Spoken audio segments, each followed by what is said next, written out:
All right. Hello, everybody, and welcome back. This is episode number 23 of Calibrated Live.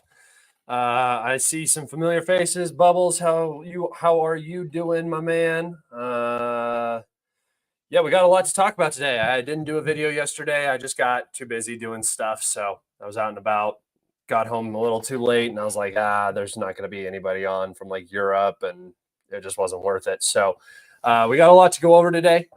It's going to be fun. I might have some guests joining me later. Zaganal, if you guys know him from Twitter, and Von Clown. So they might get in here and join, and it'll be good a little bit later on. If you guys have questions, remember, super thanks is a good way to support me. And if you want to ask questions that are answered during the stream, that's the best way to do it. Sometimes I get to some of the questions, but I don't get to all of them. So if you guys have something you want to ask me, or if you just want to support me, that's the best way to do it. Also, follow me on Telegram and on Twitter if you guys haven't already. Subscribe to this and like this video. It's the easiest way to help. But without further ado, let's just get right into the meat and potatoes, right? Over to the map. The map. Things are moving fast here in Ukraine, everybody. It's very fluid, very dynamic. Nothing is very stable right now. There's a lot that is playing into that. We'll go into all those different things, but first let's take a look at the map. We can start with the Avdiivka salient because we're seeing quite a bit of progress now out of the city. Remember, let me think, February 1st or so, this city was not even there wasn't really much talk of evacuating the city. The Russians were up in this area a little bit, but not anything significant. And then over the month of February, this entire salient collapsed in like literally 2 weeks. It was so hollowed out from within. I had said the whole time that the garrison inside was under extreme amounts of pressure from this northern flank.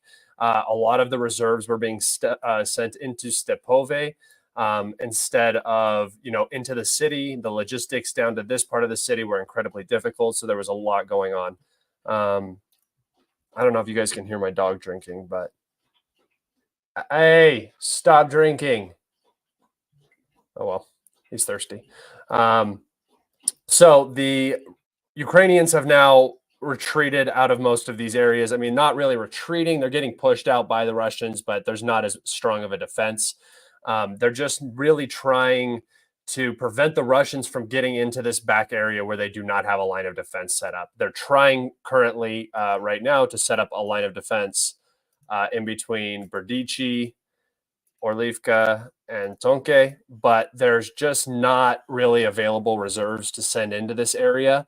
And with the constant Russian bombardment, aviation, trying to build right now, it's just, you can't build a defensive line when it's the front line, right? It's very hard to do. You take on a lot of losses. Tonke right here is, I don't know if I'm saying that right, Tonke is getting absolutely hammered by FABs. There's not really much of a town left. Again, all of these buildings have been, probably severely damaged and bombed out by artillery and glide bombs. And the Russians are working with a very specific goal right now. They want to capture Orlivka because this would put an end to this entire defense line right here, right? There's no point in holding Berdichi if Orlivka falls. There's no point in holding this. So all four of these settlements could fall very, very quickly when the Russians end up breaching into Orlivka. And then after that, you can see that there's just not really a solid defensive area behind this. It's why Avdiivka was so vital for so long to hold these fortifications, because there's just nothing like it behind. And now you have all that whole army that was sitting around Avdiivka pointed outward at an area that, I mean, you can look at it from this point on the map. It's good to zoom out on the maps to kind of see what the logistics situation is behind. There's no big city in this entire region right here, right? There's 1, 2, 3, 4 roads through this entire like state-sized area. I mean, this is like literally that's like Massachusetts or Vermont or New Hampshire right there, right? So there's this huge gap uh, in terms of not having like big cities to set up defensive lines. And the Ukraine and the Russians are just trying to push back into that right now. It starts with Orlivka, and then once this is captured and they can expand out into this zone, Orchitny becomes the main goal, and Kermit right up here too. So that'll be vital. Get the Russians on this railroad, and then they'll probably just push the railroad all the way to Mirhorod and Pokrovsk. Sorry if I'm butchering some of those names. It's sometimes the first time I read them, honestly. So when I get into the rear of the front lines. Holy hell. Thank you, man. Thanks for your work, Scott. What do the Russians need to do to continue their success in the next few months? What do they need to avoid? Okay, so this is my personal opinion. First off, thank you so much for the support, dude. That is the coolest shit I've ever seen. That just made my whole day. That was really, really fucking cool. What the Russians need to do is they need to continue putting on the pressure. They need to keep this advanced going. And really what I'm seeing from the Russians, and we'll get into it when I move into the different areas, but you have a bunch of these fronts that are moving very quickly. We've had some pretty significant advances into Ivanivsky, which if you guys remember in my last live stream, I told you, my dogs, dude. I told you that this high ground was the vital area that the Ukrainians need to hold to protect Chasiv Yar, right? And to protect Toretsk down here. The Russians are going to be able to move very quickly off of this high ground into other directions. And again, look, you can just see there's just not a lot in this area to really stop the Russians from branching out. Yes, there's some fortifications. Yes, there's this canal here. But in terms of like logistics, the Russians, again, they have Bakhmut, they have Horlivka right here. The Ukrainians do have Konstantinivka. They're not going to have logistics issues in this area. But once the Russians get up onto this high ground, once Ivanivsky is probably captured, I think the Russians are going to capture this first because the Ukrainians just don't seem to be able to be capable of stabilizing anywhere. So you're seeing, progress in Ivanivsky, progress down here around Avdiivka, progress down here in Robotny, which we'll get into. The Krinky bridgehead has collapsed. It's no longer there. And we're seeing continued expansion out towards Terny and Yampolivka. So you have these areas. You have 1, 2, 3, 4. Novomihailovka, I would say, is 5. You have these 5 incredibly, and Sinkivka up here to the north. You have 6 incredibly hot, like they're hot spots, right? They're difficult areas for the AFU. The AFU is running low on FPV drones. They're running low on artillery. They're running low on FPV drones because they are using them in lieu of artillery. So they're going through them much faster. My at on YouTube is just Calibrated with Scott. The Russians are applying all this pressure and they seem more risk or loss adverse, right? So that maybe I misspoke there. They seem more willing to incur losses in their manpower to achieve breakthroughs, which I think is a very good thing. And I think it's a very good sign for the Russian military. They're gaining this confidence now instead of dying for months trying to prevent death. Now they're dying in a shorter period of time, forcing these breakthroughs and then capitalizing on those breakthroughs. I think that's what we saw in Avdiivka. I think that's what we're now seeing in Ivanivsky, down in Robotny. So the Russians need to keep that tempo going. The Ukrainians are on the back foot. They're struggling with their aid situation. They're billions of dollars now in debt. I think the total amount of money that they've received this year is $11 billion. And almost all of that has been pushed into the military industrial complex. So they're struggling. The domestic situation is going to get worse. Now is the time for the Russians to push their advantage and really cement a victory in the minds of everybody who's fighting in this war. Right, or the people who are supporting the war on the Ukrainian side, supporting the war on the Russian side. Now is the go time before the Ukrainians can manage to stabilize if they can. I'm not saying that they'll be able to, but I think that's why you're seeing the Russians undoing the counteroffensive. pushing out and reclaiming most of what was previously captured by Wagner. You know, they've done more on the north, and they need to do more on the south. And then still even pushing out from Avdiivka, threatening multiple different places. The pressure is on, and if the Russians want to be successful, they need to keep doing that. Thank you for your question, and I appreciate your support. Let's see. All right, I'm going to talk about another area. Let's go ahead and talk about Robitny. So we have a video of a Russian flag. I haven't done the geolocation yet, being placed on, I believe it's one of the buildings. I believe it's this building. Yeah, this building right here, because I think that there's a little monument outside, and that's one of the only buildings that's still kind of structurally there in the city. It's kind of the administrative building of the little town, I think. But the Russians have pushed up through that fortification after the Ukrainian counterattack that pushed the Russians back a little bit, probably expended a good amount of the resources in this region, and then the Russians pushed back in. They've also completely cleared out the Surovikin line. So all of the progress that the Ukrainians made basically through the summer offensive, except through these open fields, has been undone. The singular objective, which was getting into this first defensive line, has now been undone. So that's pretty, in a morale sense, significant. It matters a lot. But really, for the battlefield situation, this is more like the Russians taking advantage of a lot of Ukrainian weakness. We saw the Russian assault that actually made it to this building. The guys are driving in. There's some minor cluster munitions being used, but really not a lot of artillery. I don't see very many FPV drones. The guys seem to dismount pretty calmly. They all stack up in this little area right here. Like they're not really afraid of artillery coming down or FPVs coming down or anything. So I think that the situation on a lot of the tertiary areas of the front for the Ukrainians are going to become much, much more difficult. The primary focuses right now are probably stabilizing Avdiivka, protecting Chasiv Yar, and holding Kupiansk. I think that those are the three main areas. Obviously, they pulled out of Krinky. It was just wasting manpower. I cannot believe how long that operation went on for. It was a complete failure, didn't achieve anything. You're going to hear cope about, the Russians lost air defense systems or whatever. If you're talking about individual losses outside of something we're going to talk about was the A-50 that the Russians supposedly lost. I don't think we have exact confirmation on that, but I believe that to be the case.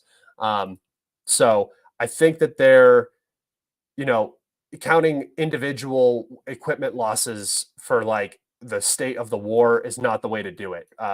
You could potentially do that for the Ukrainians because they don't have anything new coming in really. So significant losses are like artillery pieces, right? But for the Russians, they have a military industrial complex that's pushing out artillery systems daily, pushing out air defense systems constantly. So they'll, counting losses like that, that's not how you're going to beat the Russians. That's not a way to win the war. That's not a victory for the Ukrainians. That is playing into the Russian hands where they're willing to fight this sort of attrition war against an enemy that cannot be supported in that sort of war, right? They don't have the manpower resources. They don't have the financial resources, and they don't have the military resources. So that's playing directly into the Russian hands there. The last part of the front that I wanted to talk about was the Ivanivsky front. The Russians have pushed into this first street, which happened yesterday. This is significant because they did this rather quickly. They were here, but getting into the city is a pretty big deal. That the Ukrainian sources are talking about how the situation in the city is incredibly difficult. I think the Russians basically have fire control over the roads coming in. I think that the Russians are also expanded out onto this high ground a little bit more than is shown on this map. It just hasn't been mapped yet. So they're looking down right into this, and they can probably almost from that high ground right there see this road. I want to take us over to the topographical map so I can show you guys.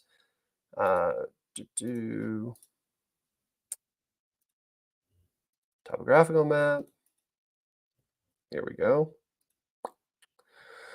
So here's Ivanivsky. Here's what we're talking about. I believe that the Russians are now up onto this high ground, just outside of this forest plantation. It's right on the edge of the forest plantation, which the Russians do fully control. I think that they have pushed out onto this high ground now, and they can look down on these supply routes that go into Ivanivsky. So I do think the situation here has gotten much worse. They're also on this high ground right here, looking down into the town.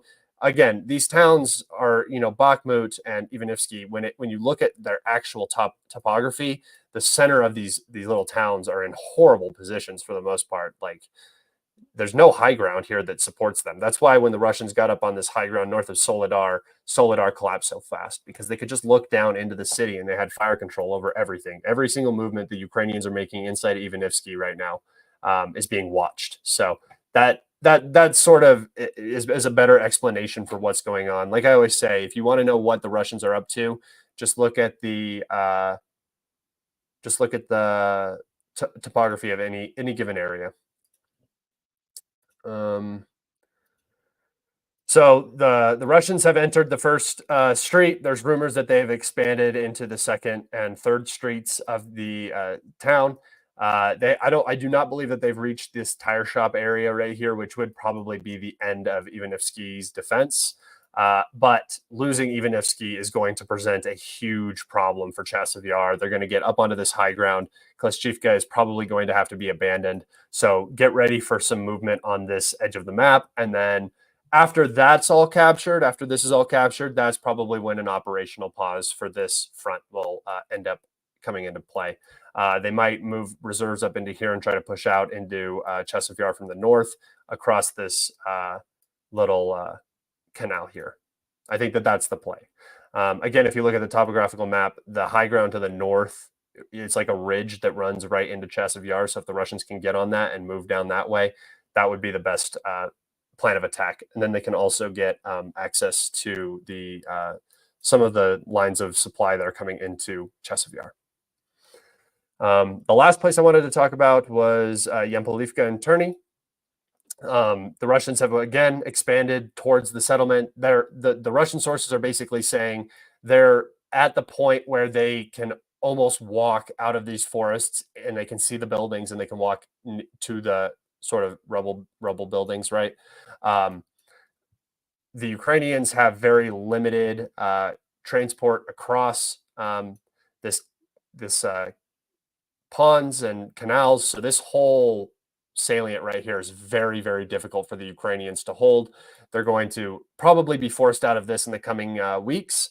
The Russians are going to get up along this river, and then Torsk kind of gets into a salient because there's like very limited roads across the Zhibyets River right here.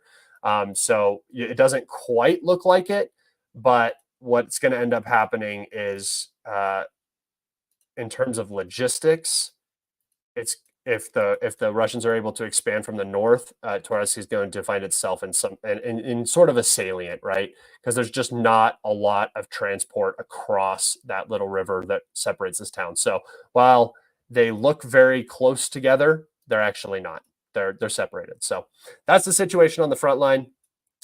Very tense right now, very fluid. The Russians are moving fast in a lot of different areas. So there's a lot going on. I don't know if Clown and Zag are going to join, but they should be doing. If they're going to do that at any time now. I'm going to talk about the A50 that was lost. There was reports. I'm going to show you guys on the map where it happened. There were reports that an A50 was downed in this area. The Ukrainians obviously instantly claimed it, but if you look at the distance, there's nothing that can shoot that down that the Ukrainians have. Patriot air defense doesn't reach that far, so it was likely a blue on blue incident. The Russian IFF, which is the friend or foe system, seems to have some issues. It's not as perfected as the US is for sure. They ran into a lot of issues with that. So there was reports that an A50 was down. We saw the tail section was definitely from an IL-76. Whether this was a transport IL-76 or an actual A50, I can't say for sure because I haven't seen definitive proof. Like I didn't see the dome on top or anything. But fighter bomber says it. A bunch of other Russian sources are saying it. I would go ahead and venture a guess that Russia did lose an A-50. That is a significant loss. If you don't know what an A-50 is, that is a AWACS reconnaissance aircraft. It's how you run air operations. It's an air command center. It's very, very difficult. They're difficult to produce. I do believe that Russia is probably producing more as we speak. It's when you have your war economy going like this, usually you start producing extras of stuff that's very, very valuable and required, like air defense systems, radars, that sort of stuff usually picks up production when your military defense budget goes up by quite a bit, like Russia's has. So I do believe that this is going to be replaced. And the Russians still have 6 or 7 of them, and then potentially 2 A-100s that are also capable of operating in this zone. And I do believe that the Russians are also probably producing more A-100s as we speak, which is supposed to replace the A-50. So we'll see. Russia's Air Force is not necessarily its like most distinguished sect, but they do a good job. And I do believe that the entire Russian military is just going to just continuously keep receiving updated equipment. And by the end of this war, you're going to see a very, very, very well equipped, at least the core of the Russian military will be very well equipped compared to what they were in 2022. Thank you so much, Crinkle Cut. Also, I don't think crinkle cut fries are the best, but that's just me. I'm an ex-submariner, so I know nothing about combat. How did you become so knowledgeable about the war and strategies and tactics? Without you, Dima, we understand jack shit. So, I mean, in terms of like I've told everybody, the only experience I have is close quarters combat. So, and not actual combat. I've never been in actual combat. I've just trained in combat-like conditions. Right, more like SWAT scenarios and stuff like that. Kill rooms, I've done a lot of that. I know how to shoot a gun well, and I know how to clear a room is the extent of my knowledge. So when it comes to this stuff, I mean, just reading a lot, history, keep staying up to date on events, and knowing a bunch of people who have served in the military. You pick up some of the jargon and lingo and stuff, but just doing this 24/7, basically, all day I'm on looking at this stuff. You get so engulfed in it. It's just all around you. It's hard to not become at least somewhat, have somewhat of a technical understanding of what's going on. In terms of like combined arms combat, I'm not quite as savvy, but when it comes to mapping and stuff, I have a better understanding of the conflict from a grandiose scale. So I guess that would be technically like combined arms stuff instead of like, small unit size stuff, but more of like the strategic side of it, and not so much the actual like understanding how the military works, I guess the Russian military at least. Let's see. If you guys have some questions, go ahead and throw them up. Clown is in here now, so I'll bring him up whenever he's ready. His devices are not connected yet, so he's getting his stuff set up. If you guys have questions, though, go ahead and get some questions in. We have some other things we can talk about. What happened today? We saw an Abrams tank now in the Avdiivka area. I'll show you on the map. It was... it was right here, right outside of Berdichi, firing into Stepove. It was actually the geolocation that kind of proves to us that Stepove is under Russian control, because the tank was firing at these first set of houses, which means that's where probably the Russian positions are. So we have an Abrams here. They've already lost an Abrams that was the breach assault vehicle, which I don't know why the BVR was down here in Stepove or Severne. I don't know which one he was in, but it looks like the 42nd Mechanized Brigade has received those Abrams, and probably the crews of the Abrams, the whole 42nd Mechanized Brigade has probably been refitted with those, and they're operating in this zone. So we have Abrams confirmed on the battlefield. Probably in the coming days and weeks, we will see a destroyed Abrams or an abandoned Abrams or something like that. So very, very interesting times we're living in. Can you please add the oblast's borders to your map? Let's see. Can I change the layering?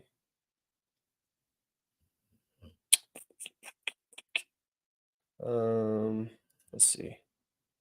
I'll try to view on Google Earth and see if I can show you guys what the oblasts look like. You want me to add them? I guess I could add them. It would just be like another layer over here. You can kind of see them. They're right here. They're these white dashed lines, so you can see them there. Let's see if it looks better on Google Earth, though. Hello? Okay, that's weird. I don't know. It's not really working very well.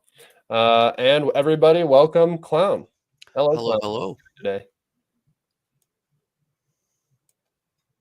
Clown? Hello? Hello, there he is. How are you doing? Not too bad. Not too drunk. Always good. Nice. What has been your biggest takeaway from the last week in terms of everything going on in the SMO? The info space is ridiculous. Like the A50 shoot down, which may or may not have been an A50. Yeah. First, they're like, oh, Patriot. We shot it down with a Patriot, and because some random guy on a Telegram sees it, and then the AFU reports on social media, oh, look, here it is on Telegram. We shot down an A50 with a Patriot, and they're like, oh no, but it's too far to be Patriot, and then they change their story. No, it's a modified S200. See, because this has the range. And then, it may or may not be an A50. I was talking with the colonel about this with Zag last night, and we don't know. But people still run with it. But, they're entering 2 A100s into service, so that offsets even if they did get to 2. Yeah, and I think that everybody needs to understand that this war, you're going to see losses on both sides. You're going to see big losses. It's just the way that this war is being fought. It's something you're going to have to get used to. And as Ukraine gets more and more, I don't know how to say this, incapable on the battlefield, as their military capabilities continuously degrade, you're going to see more and more and more of these reaches for high valued targets that, get a PR win, get Ukraine's name in the newspapers and everything. So that's what you guys need to be expecting. Is I tweeted it out the other day. You're going to expect one of these losses every day, and not even that this loss was a Ukrainian scheme or anything like that if it happened, but rather that they're going to claim every single thing was them. They even with this, when you're talking about the information space, I saw a bunch of the NAFO group and those things. They were talking about an IL-22 they got shot down, an A50 they got shot down, and an Su-34, which they had no evidence of the other two. There had been no reports of those being even shot down. I think the Ukrainian MOD just came out and said that they shot down another Su-34. Didn't happen. And the IL-22 was a report that 2 planes had crashed in this region because the tail section of the IL-76 that crashed, whether it was an A50 or a different one, we don't know, was split apart in 2 pieces, and one landed over, and one, they landed apart. So realistically, the information zone is just out of control. Yeah, and the other part of it is, okay, let's say they did down to 2 A50s. They introduced 2 A100s. They just unveiled that they built 4 new White Swans, and that's a serious work of engineering to be able to build new ones. We're going to see these, like you said, we're going to see these high value targets gone after. But what we're also seeing is Russia's in full on a war footing from an industrial perspective. They're able to replace their losses shortly.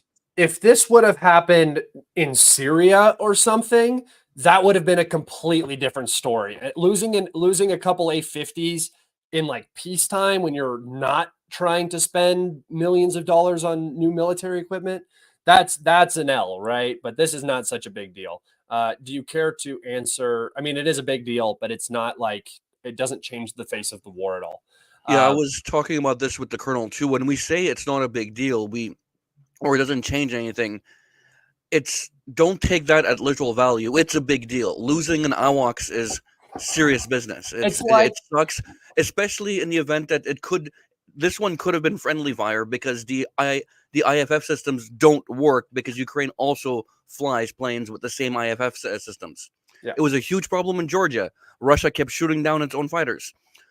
But when we say it's not a big deal, we mean it's not going to tip the balance on a battlefield. Yeah, that's what we mean. It's like let's say that there were 1,000 Ukrainian maybe not FDF because not the best example because Ukraine's kind of in a bad situation, but let's just say Russia loses 1,000 guys tomorrow, right? That's a big deal, right? That means something. It means something to all those people. The loss of life is tragic. The mistake that was made, but does losing that 1,000 people change the war? No.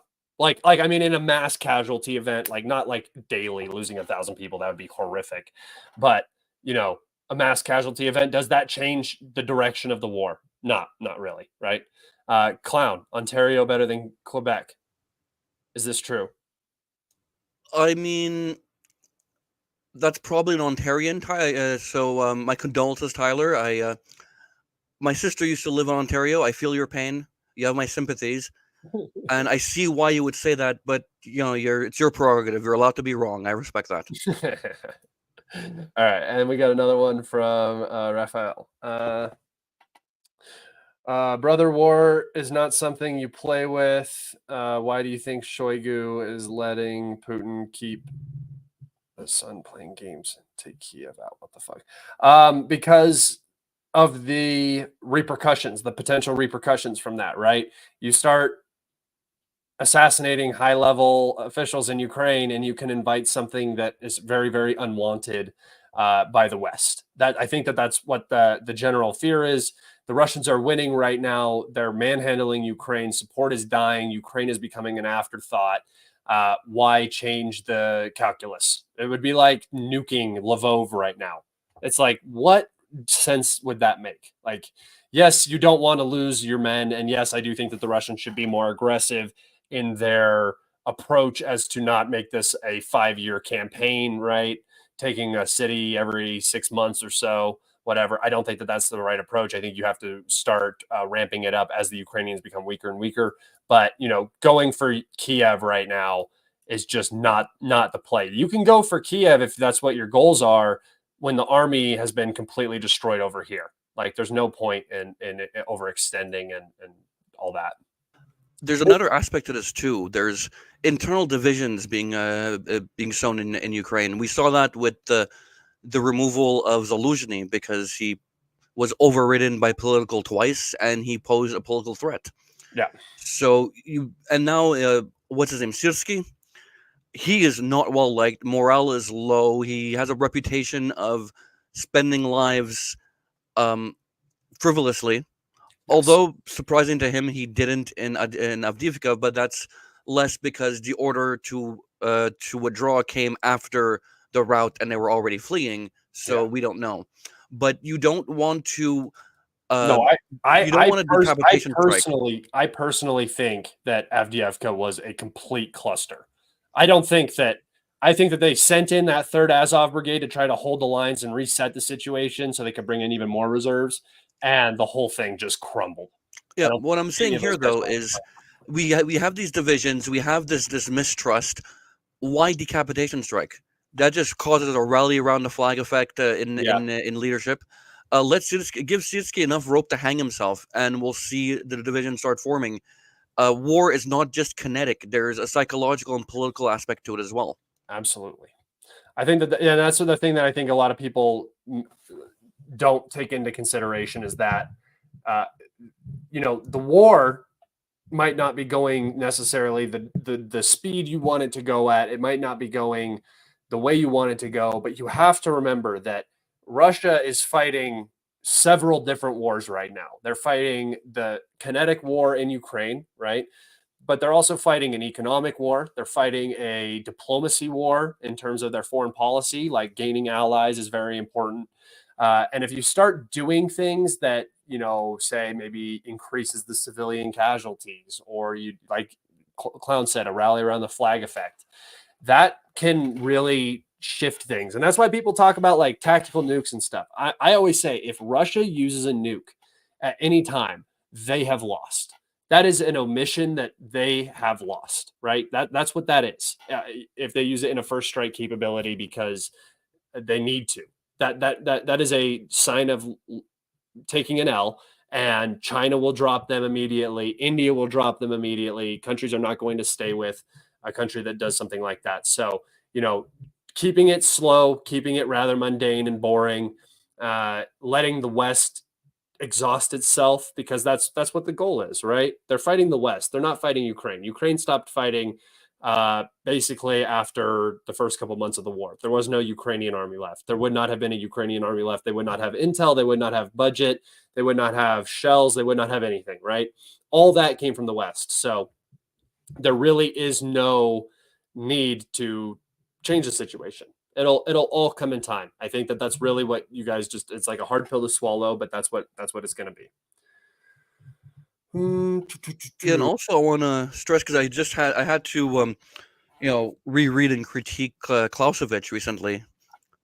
What people forget is war has to have strictly defined political objectives. It sounds cheap to keep repeating it, but Clausewitz was absolutely right when he said that that war is a continuation of politics by other means. If you don't have political objectives, what's the point? Why are you fighting? It's not even about territory. It's not about numbers. It's about achieving political goals. And everything that's done on the battlefield and outside is with the aim of achieving those political objectives. Yep. Which people forget. If they're advancing too slow, doesn't matter. Are they achieving their objectives or not? Are they closer to achieving the objectives or not? Yeah, and this is something that I think is also cultural. I think that in the West, especially in the U.S., there's this sort of idea that at the beginning of a military conflict, diplomacy ends, and it will be resolved through military means, and then diplomacy will come after when you basically dictate your terms. The second you start dropping bombs, everything is off the table for the United States. For like Russia, and what I've personally seen, the use of military force is just a extension of the diplomatic arm, and it can be retracted at any time once its goals have been met, right? So whereas the US will just destroy everything and then tell you what you're going to do. That's the slight cultural difference I think that exists. Let's see, I saw a question over here. I just got my mind blown. It turns out that History Legends is also Quebecois and ethnic Persian. Can you so not I tell like by him his even more accent? now. That dude hella French.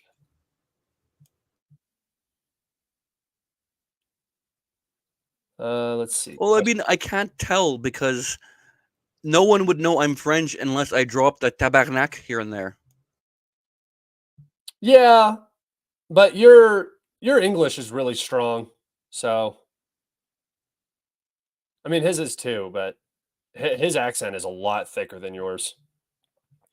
The drones targeting Russian ships and forces are targeted by NATO airborne drones. Given the Houthis have downed Reaper drones, why doesn't Russia act against NATO?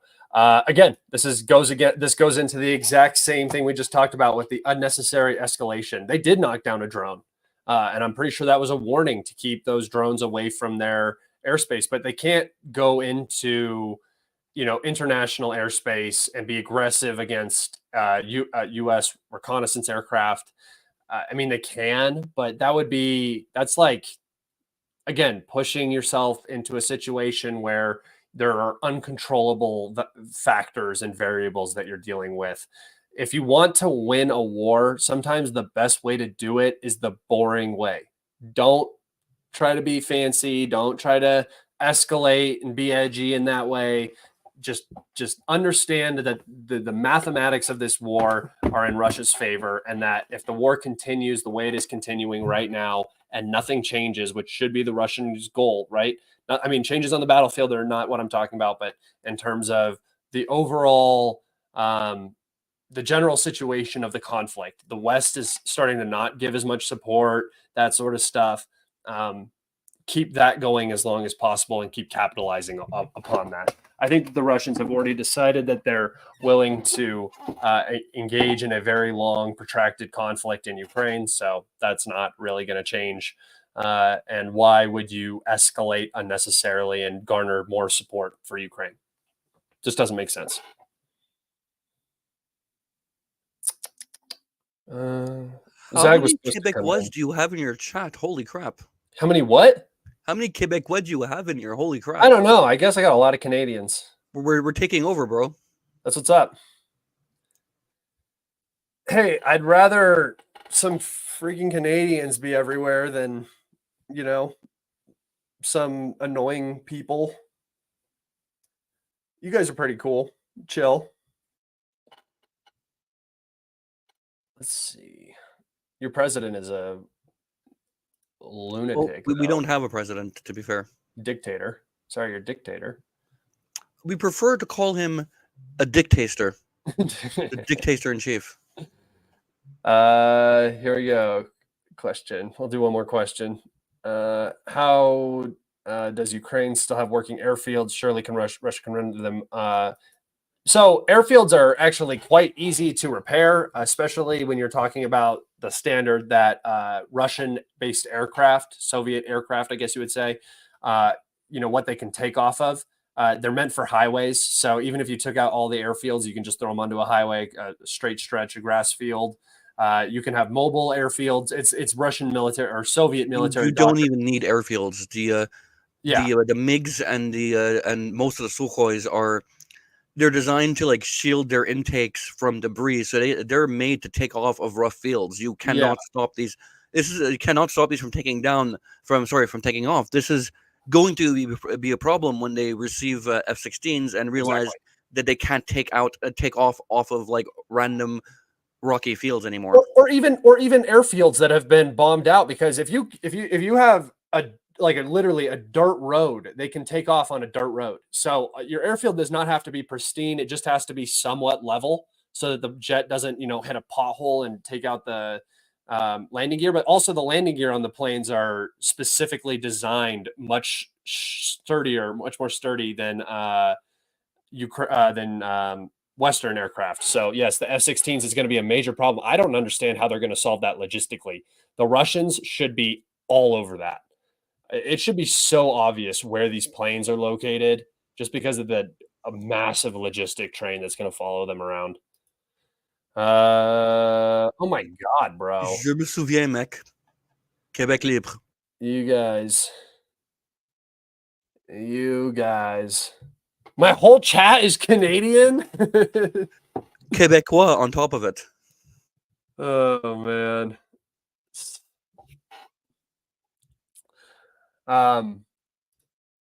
Where do you think do you think that the Russians are really pushing down here in Zaporozhye? I honestly don't know. It's if they're pushing down there, sure. I mean, it's what I mean, or at this point they're in a position where if they see weakness, they could exploit it anywhere along the line, and probably would be doing that. But that requires a lot more agility in command than the Russian command structure allows for, unfortunately. Yeah, I think that's changing. I think they're finally starting to figure out what they need to do, and they finally started to get the right people into leadership positions to make moves. Be more aggressive. I mean, the Ukrainians could do in theory like quick on the fly stuff like that, because they have they've taken on a doctrine they're trying to, because they're all bred in Soviet doctrine, but like smaller decentralized command, where at the unit level they could they have autonomy, whereas Russia, it's a top-down command structure, and it's really difficult to transition from one to the other. Yeah. And if they do, it arguably makes their potential defense harder. And they're using World War One style, right out of Tukhachevsky's book, Deep Battle, where there's offensive phases, defensive phases, and they switch back and forth. And it's harder to do the more decentralized you are. So I don't think we'll see that kind of adaptability on Russia's side. Yeah. But I also don't think they need it, because it's a time and numbers game now. We know for a fact now. We've been saying it for months, but we know for a fact now that there's manpower depletion on the Ukrainian side. If they're talking about it, it means it's far worse than. I mean, they're than going door to door right now. So eventually, you get to a point where you just don't have enough manpower to spread around, and shit starts collapsing. Yep. And I think that's what they're banking out for. I've been reading, Ukraine needs to play defensive in 2024 to win in 2025. No, I don't think that's going to happen unless they're expecting 600,000 conscripts to fall from the sky. Yeah, no, I don't see how that ends up happening. They're literally going door to door right now, pulling people out of homes, trying to get men for this conflict. And just so everybody's very clear here, everybody understands, when you pull somebody out of their home and force them into military service, they're not usually the best soldiers. They're those. This is where you might start to see desertions, a lot of fraggings, all sorts of stuff. You might see like mass shootings that happened when the Russians mobilized. There are a lot of suicides too. A lot of so you just are when you grab 300,000 people at random, especially reservists who have prior military service and stuff, and throw them back into it. There can be a lot of like issues with that, and when you're taking civilians that have avoided the draft up until this point, they're the ones who definitely don't want to fight. They're going to make even worse soldiers. So, and they don't have any training time either. So it's just their most motivated troops volunteered in a few months. Oh my God! Zach. Going forward, you get less and less morale, less and less motivation, less and less battle readiness or training, and you might have the numbers, but you have less effective numbers the further this goes on, and it ultimately leads to a collapse. And this sounds hyperbolic. I know people have been saying it for 2 years that Ukraine's going to collapse any moment, but it's one of those things where you probably won't even notice it until it happens, and once it happens, it's lines breaking everywhere. Like, look at what happened to the Germans after Stalingrad and Kursk. Yep. I'm going to unmute Zag. Hello, Zag. Hey, how's it going? Good. How are you? Good. So my question is, all these European dignitaries arrived in Kiev this morning, right? Oh yeah, von der Leyen was there, right? Right, and they arrived by train, right? So if I were the Russians, what I would have done is I would have Bober droned some of those train tracks before they arrived to delay their trip and cause a total embarrassment and fiasco. That's funny. Just causing train traffic. Yeah, just like ruin their schedule, cause massive delays, and force them to come out and say, "Oh, those damn Russians did this again. They're attacking our sovereignty." Yeah, they missed the 24th or whatever. The funny thing is, they do stuff like that during peacetime. During wartime, I think it'd be funny, but you're giving them too much importance. I think it's more insulting to them that you let it happen, that you just don't care. Yeah. But I have a buddy who was in the Canadian Forces, and many years ago he was deployed to NATO exercises in Norway. And from what he was telling me, the Russians were just jamming their comms on and off the entire week they were there, just randomly for shits and giggles to show that we could shut you down at any given point. They got nothing done. Yeah.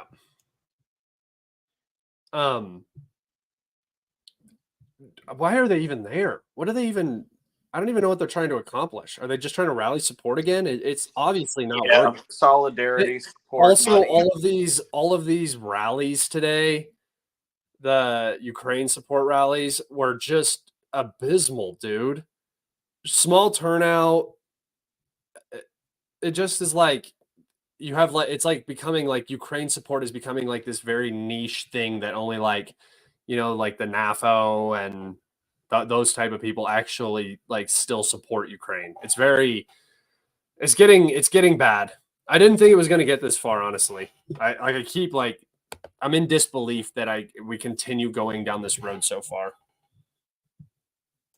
It's really interesting how war fatigue's a real thing. It's 2 years today. Like the most dedicated people are all on Twitter, not at rallies. Yeah. And it's not like the Palestinian rallies, which are always a full house, because this is something that's been going on for so long that people have, like, I know many people who've been activists for the Palestinians literally their entire adult lives. Yeah, that's not something that support wanes for. But it's war fatigue's real. We were told that it would never happen, but this is one of the aspects of. The longer it drags on, the more it tilts into Russia's favor, because support will wane. Yeah, only the diehards remain on here. And I got to say, like, the average American has totally lost interest in this. Bro, the average... Okay, totally. first off, the average American didn't have interest after, like, May. It was, like, 2 months, dude. That's the U.S., that's the amount of time that it takes for people to like move on past stuff is 2 months. It's like the attention span of the average American is 2 months. So after that 2 months, do you notice then after that, and you keep getting inundated, and then the average normie starts to say, cringe, getting annoying, don't want to fund you, you're losing, leave me alone, go away, and like they just ruin their own PR. That's becoming the attitude now too. Is we don't want our money to go to Ukraine. Like we don't all they do. I mean, like look at the Polish situation on the Polish border, bro. I've been seeing people post pictures of like FPV drones edited. Like the POV of an FPV drone flying into the farmers that are blocking the border. It's like, yeah, no shit. That's why they're doing it. They don't like you. Like Ukraine and Poland are not friends. They have never historically been close. Like it's all fake, and it's the lying and the PR and the propaganda and all the fake, like the two-faced stuff that we've seen. It's all starting to collapse. And speaking of the propaganda, especially because their propaganda machine is showing its cracks when it comes to Poland. Because so far for 2 years they've just been able to call anything they don't like, Russian stooge, and oh no, I'm mortified, I will do what you say. But that doesn't work in Poland. That you are rubbing salt into the wounds of a 1,000-year blood feud. And it doesn't to accuse a Pole of working to advance Russian interests, and they don't realize how.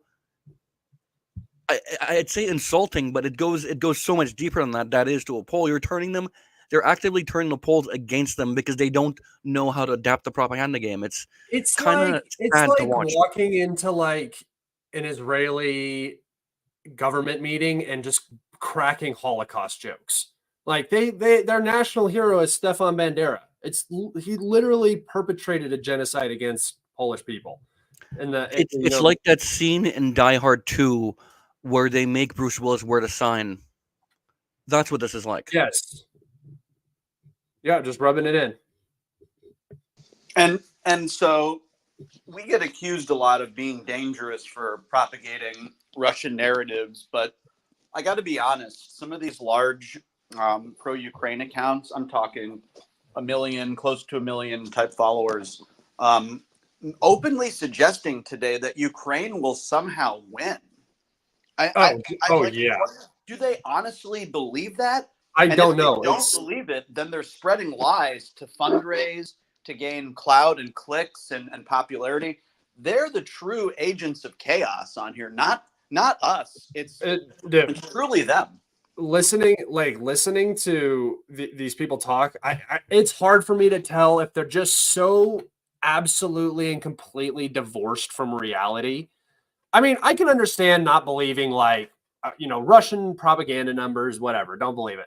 Ukrainian propaganda numbers, they'll believe it hand over fist, but whatever, don't believe it. But they're like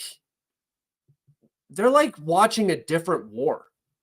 Like, I don't know where they're getting any of their analysis from. I think what is mostly happening is you're mostly talking to people who have no idea what the hell is actually going on. I get into conversations with people and they talk to me and I'm like, oh, you're not even paying attention to this conflict. And I guess for me, I have to remind myself that I do this daily and I talk about it daily and it's like all I do. And when I'm talking to some random idiot on Twitter in a comment section, I'm like, oh, you just don't even know what's happening. Like, I don't even need to listen to you because you just don't even have like a base amount of information to understand what's happening. And you get all your numbers from the Ukrainian MOD. So of course you think they're winning. 400,000 Russians have died. 1.5 fucking million Russians have been killed or wounded since they started the Ukraine operation. Just doesn't make any sense. So you would think with 1.5 million killed or wounded, you'd see them everywhere in the streets and there'd be mass unrest. But oh no, wait, sorry, Russians are slaves and have no free will and will accept this. But no, we've seen this. We saw this during the Chechen War. People were especially during the first one. People were furious. They were in the streets. But like I've been saying for 2 years, never trust the MOD. It doesn't matter whose MOD. Don't trust them. Their job is to lie. Yeah, it's a wartime government. I mean, you don't listen to them. They're damage control. It's literally, yeah, you're right. It is their job. You can get valuable information from the MOD, but it's usually when you're reading between the lines and you're listening for omissions and stuff like that is more where the information is valuable from those sources. Yeah, I learned in 2020 that the Armenian MOD was lying to us daily, and I've been saying this since the start of the war. The rhetoric, the signaling coming out of the MOD and the media it has 2020 like Armenian MOD vibes, and when reality comes to finally they can't ignore it anymore, they are going to be absolutely heartbroken, and it's really sad. This is like one of the things that I always say is it's so funny when you really talk to anybody who is, pro-Russian, anybody who doesn't support the war in Ukraine is pro-Russian. But when it gets down to it, every single time I've talked to somebody who's pro-Russian, all they want, for the most part, there's some crazies out there. Trust me, I've talked to people that are like, kill them all. And I don't like those people usually. But the idea is like, Ukraine should surrender. Ukraine should go to the negotiating table, save as much of their culture, their country, their demographic population as possible, right? Like, save as much as you can right now. The Russians are willing to negotiate. They don't want to fight. Go, go, go. Like, we want this to end. And then you have the people on the other side that are literally pushing and cheerleading for the death of a nation. And it's just the weirdest, like, the ability for human beings to trick themselves into thinking something is like, it's so unbelievably powerful. It's crazy. Well, they have no stake in the game. And that's why you see a big divide between Ukrainians, like the diaspora, and sort of fanboys, like, the $10 accounts, clearly not Ukrainian. And they're promoting a counterproductive narrative for the people of the country they're rooting for.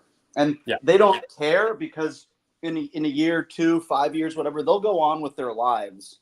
And their harsh rhetoric about Ukraine needing to fight. I mean, when you have that many followers and you're getting retweeted and liked by like politicians and defense of Ukraine account, I mean, these are all people working together to spin a narrative. And I think the Ukrainians themselves are starting to realize they're not going to be there down the line to support them when it's over and they've Yeah. lost. And I think that's going to like definitely harbor a lot of resentment. And I predicted this 2 years ago, that the Ukrainians will turn on the West and vice versa, and they'll go back to the Russian camp again and say, well, we may have had a war, but we're still fellow Slavs. We get each other, and these people have just humiliated us.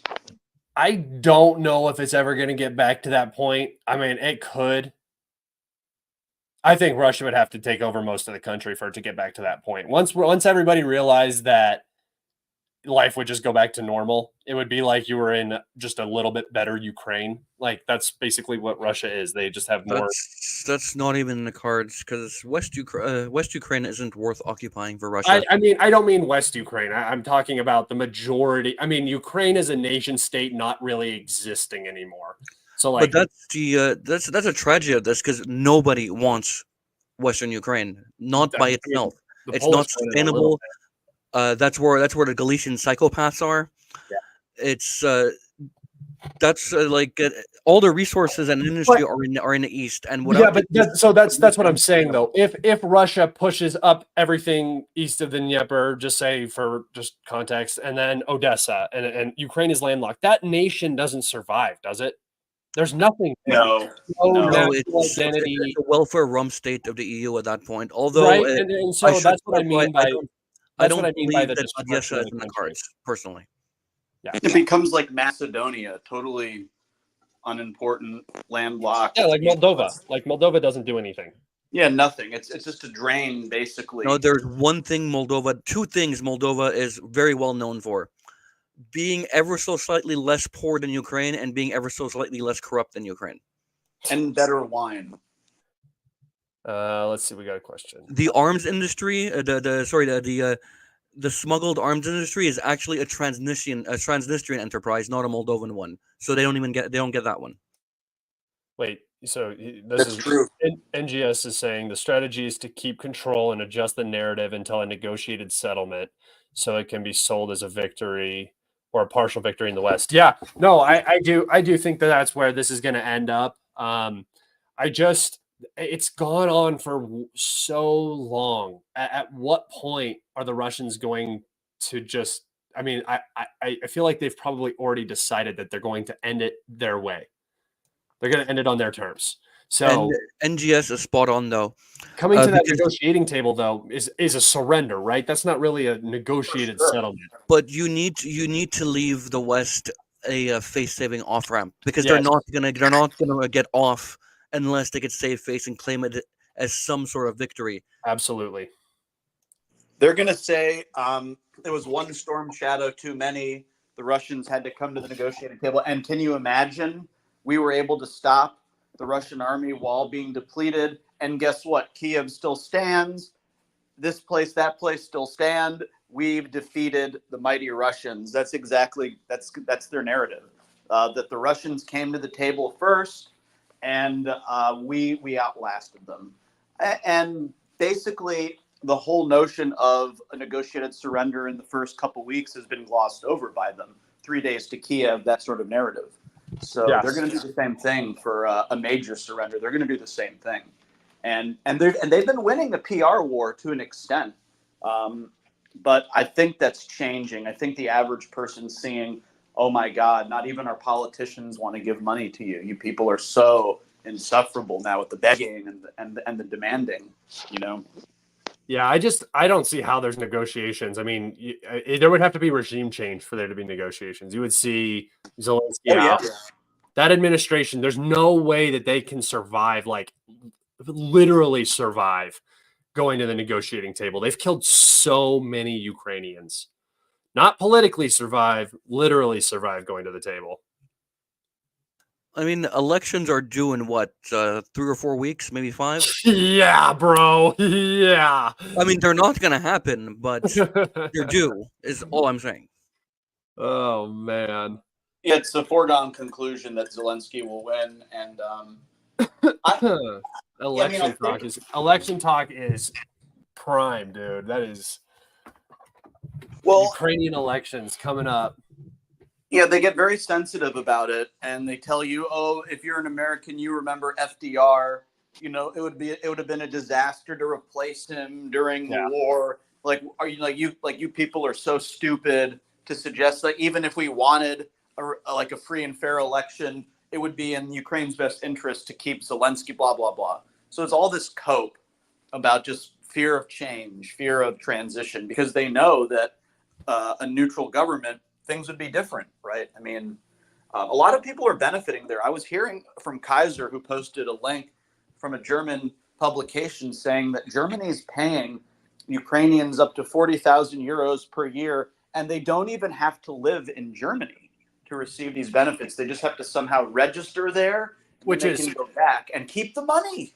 which is a great thing to do when your economy is literally being burnt alive in front of your eyes.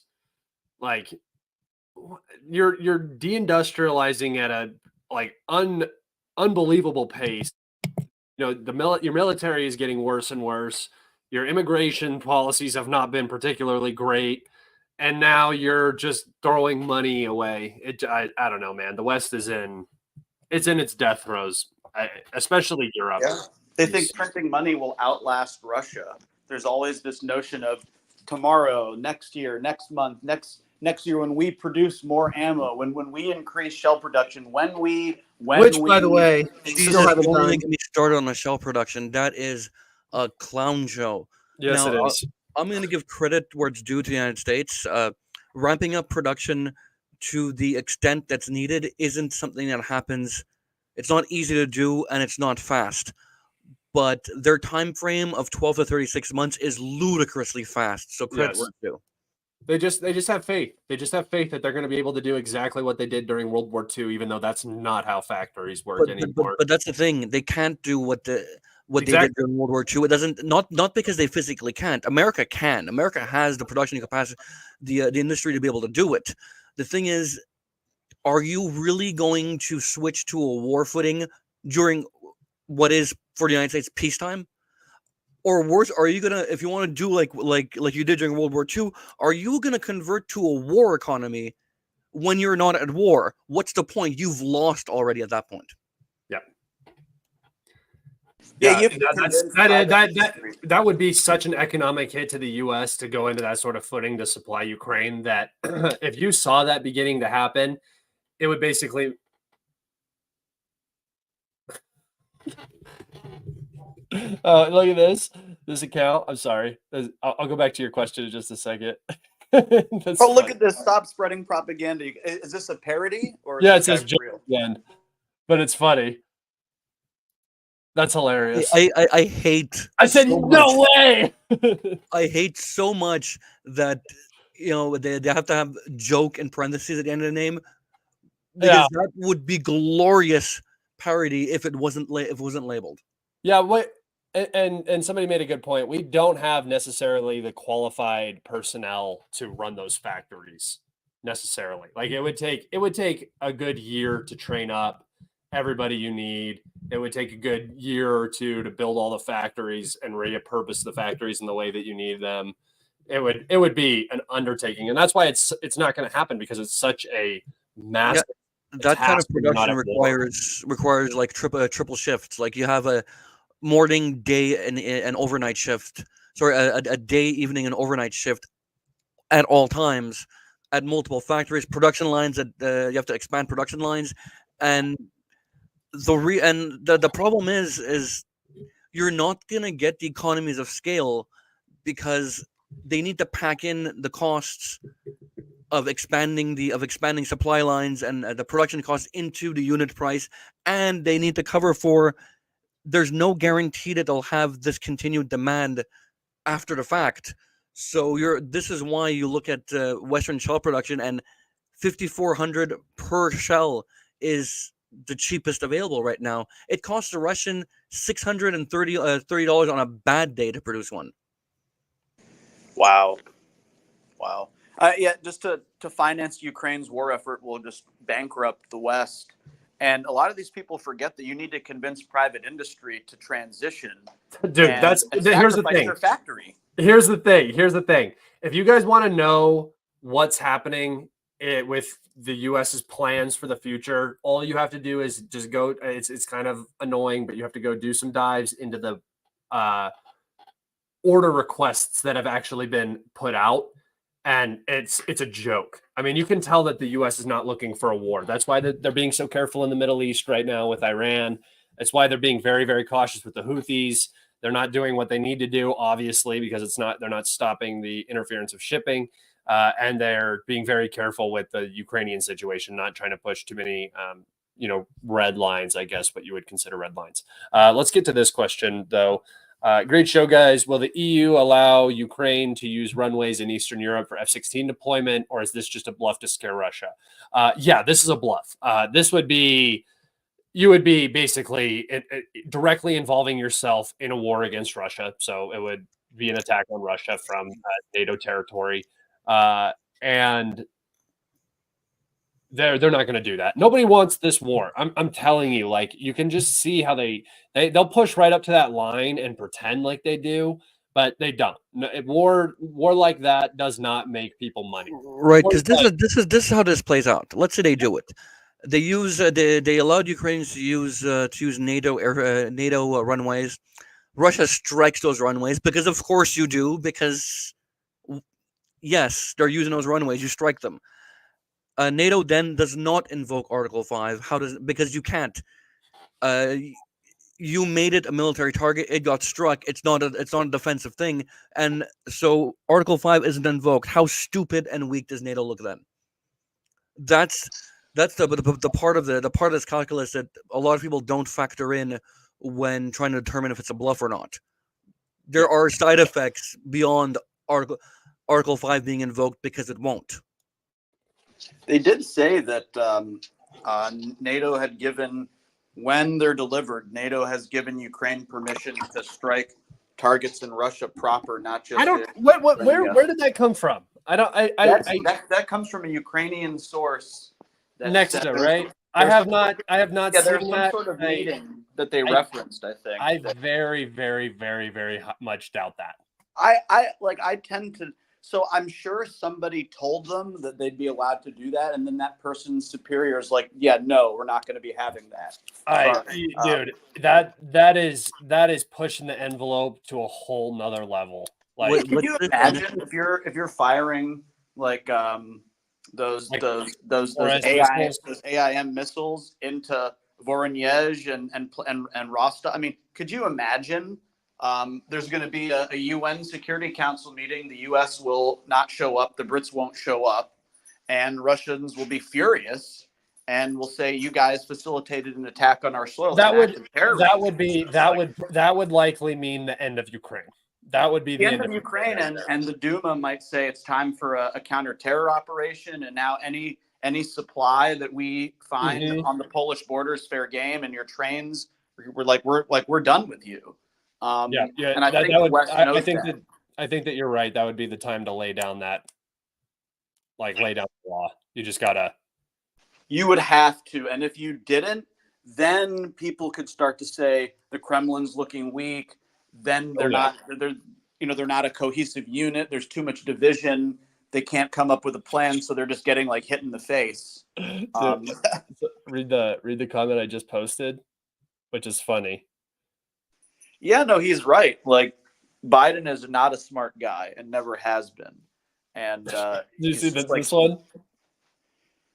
Oh, Joe Biden is smart. I talked to him. Yeah, I love this account, dude. It's funny. I mean, Joe Biden spoke to François Mitterrand recently. I'm impressed. Yeah, that was great. I spoke to Mitterrand recently. I mean, he's really out to pasture. That made me depressed, honestly, because I miss Mitterrand.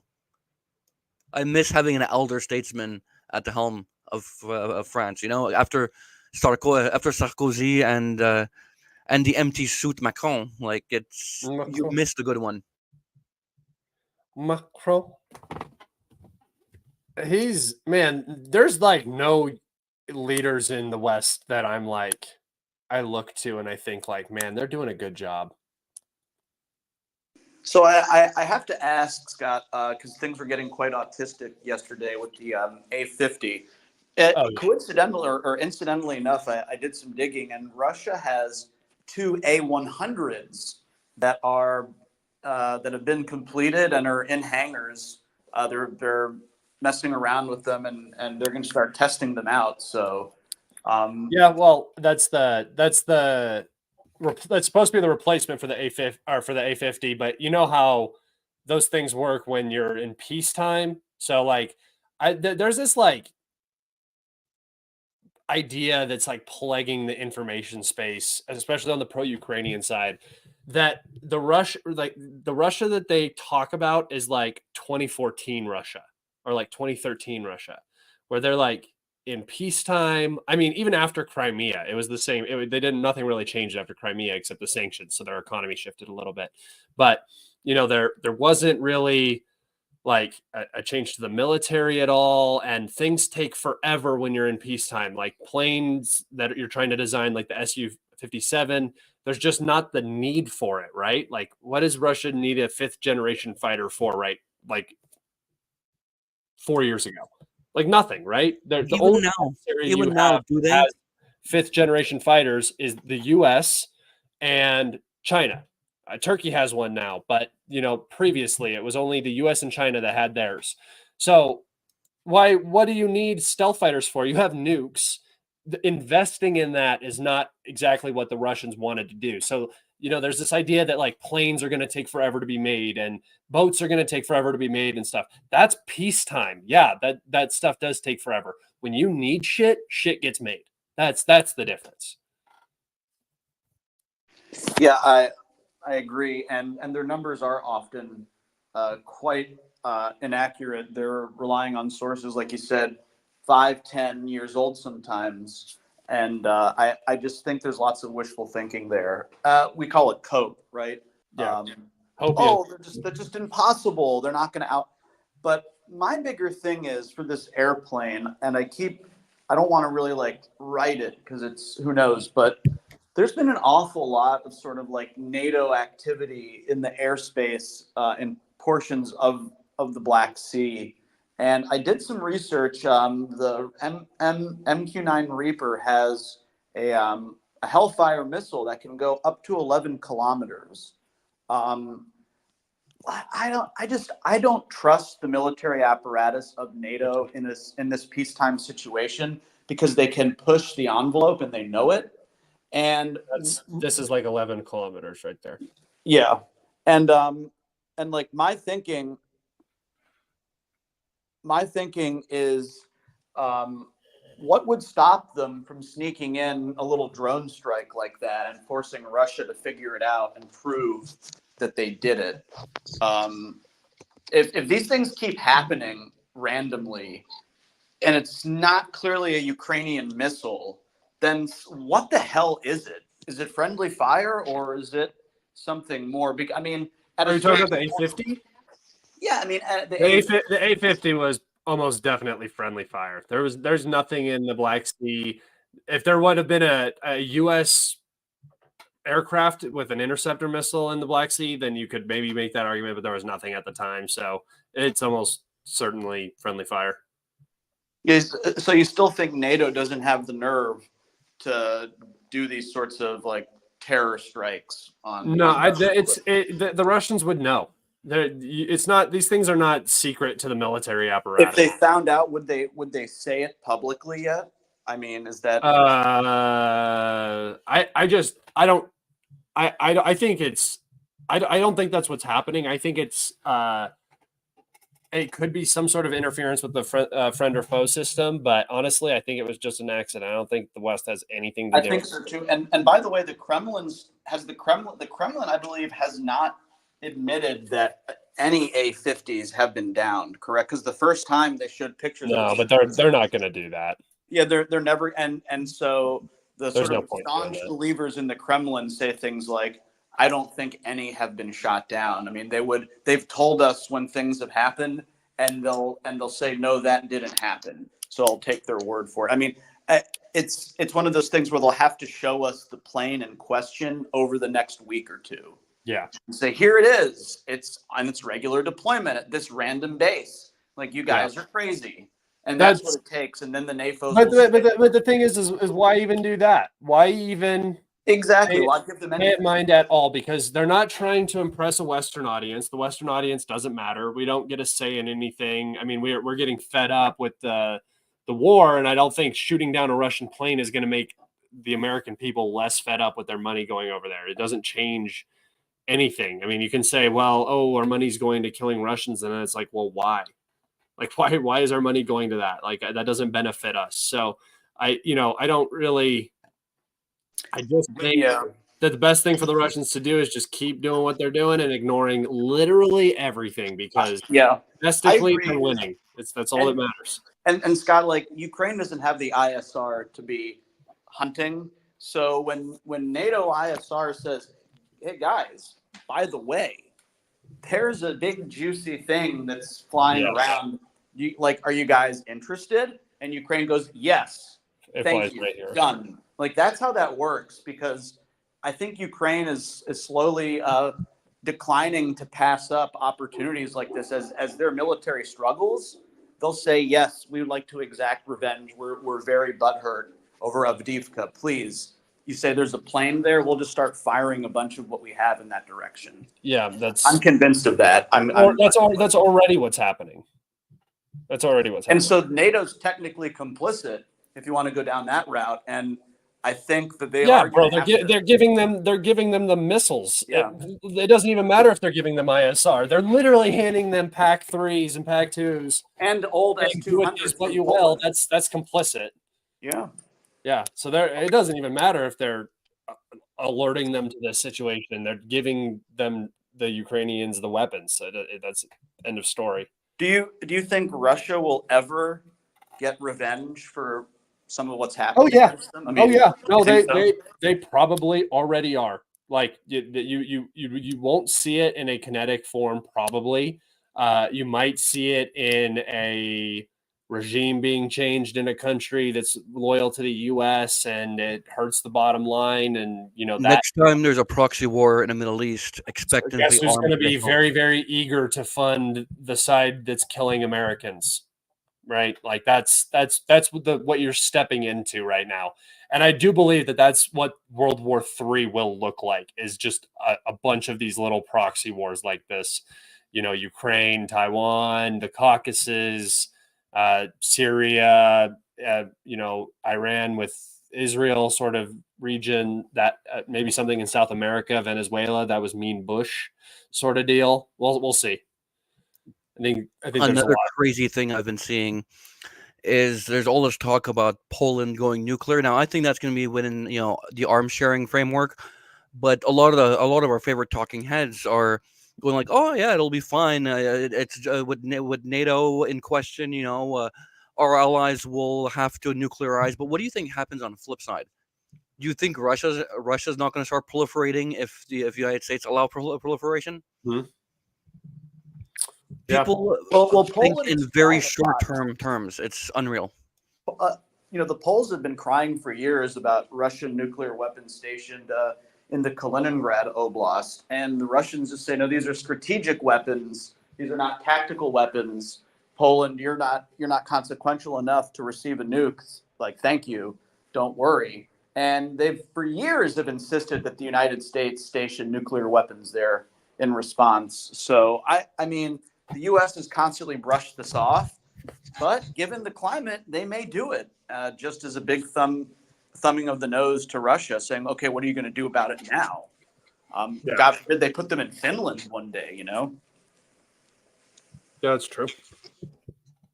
Because isn't that the whole Russian argument? We need like 300 to 500 kilometer zone. It's just so you can't. It's just so you can't put medium-ranged nuclear-tipped missiles, because you don't have a response time for that. Remember, like an Iskander is like a 5 to 10 minute flight time. Right. There's no response if you have some sort of land-based missile system in Belarus, in Ukraine, in the Baltics. Moscow can be hit. You lose your first strike capability. I mean, you get the enemy gains a first strike capability that could potentially decapitate you, and that's in nuclear mutually assured destruction that can't happen, right? That's the disillusion of mutually assured destruction, and that's why the Russians are developing hypersonics so aggressively, because hypersonics ensure mutually assured destruction continues. Because you get it. Yeah. Yeah, and I think when you sort of talk to legit military people, especially the retired ones, about these concerns the Russians have, like Colonel Jeff, he will never dismiss them or deny that they're not significant. And if you sort of take it at that approach that the Russians need to engage in a military conflict to gain that strategic need, to achieve that strategic goal, well, then they're just going to have to do it, and we're making it so that they pay more for it. And I think that's probably the best way to look at this conflict from either side. And we experience so many crazy people that just don't get that notion and come at it from other strange angles about race, ethnicity, history. It's not about that. It's simply about maintaining a defensive posture that won't, as Scott said, destroy your first strike capability. And I think the Russians are very sensitive about having that buffer zone. Can't Like, they have to destroy have first strike capability. It's not in the cards. There's a dead hand system in play.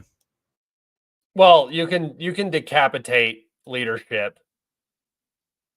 There's definitely means to at least annihilating your opponent's response capabilities by the employment of short-range nuclear weapons. For sure. The worst part is the short-range systems were never the problem. It was the intermediate range ones that were banned from both sides. 100%. And that's why these Iranian missiles showing up in the theater are getting Western analysts very spooked. Yeah, that's what's screwy about the Iran thing. They're like, oh, look at Russia. It has to rely on Iran for intermediate range ballistic missiles, but like everyone forgets the reason they're doing this is because they upheld the INF treaty and don't have any intermediate range missiles 100%. at all.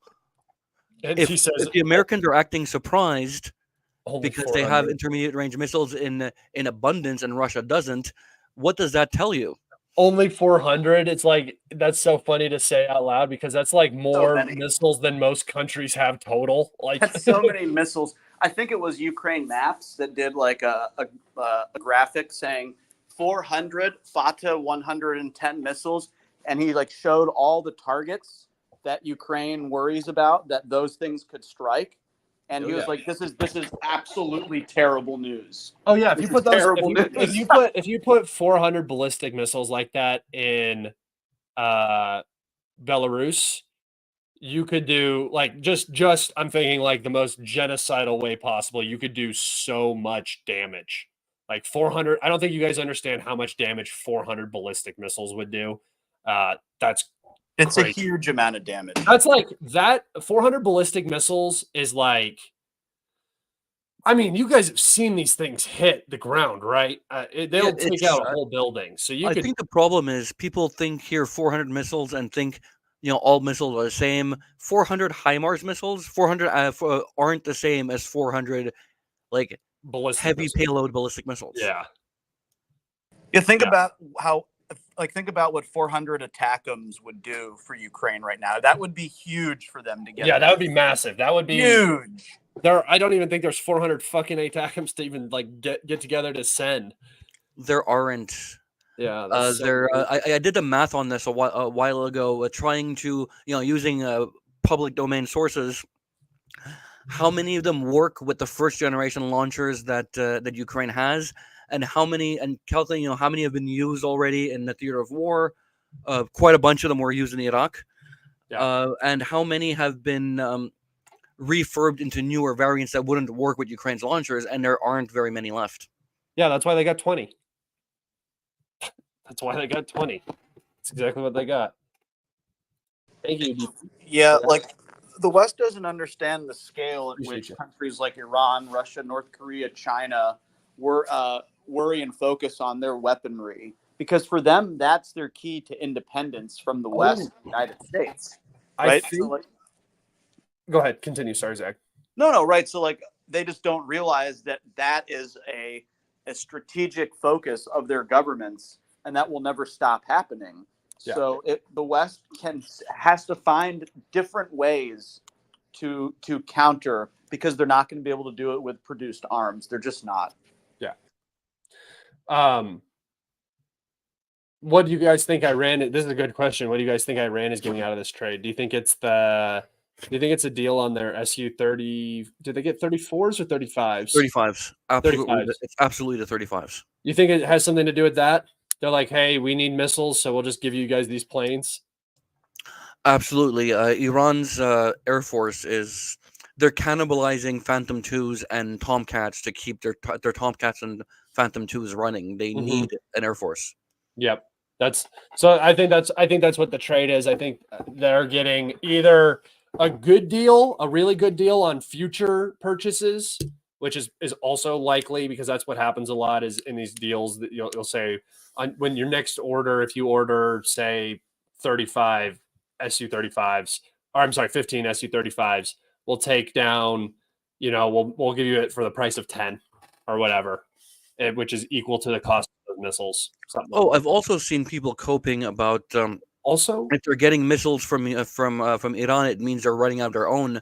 And I want to address that, because these are ballistic missiles, not cruise missiles. Russia has an ungodly stockpile of long-range ballistic missiles because they were allowed to produce those, but those have a minimum range. This is the difference between short-range, medium range, and long-range ballistic missiles. There are things you can't hit with long-range missiles because they're too close. Yeah, like an Iskander is it's a short range, right? Yeah, it's short range. Yeah.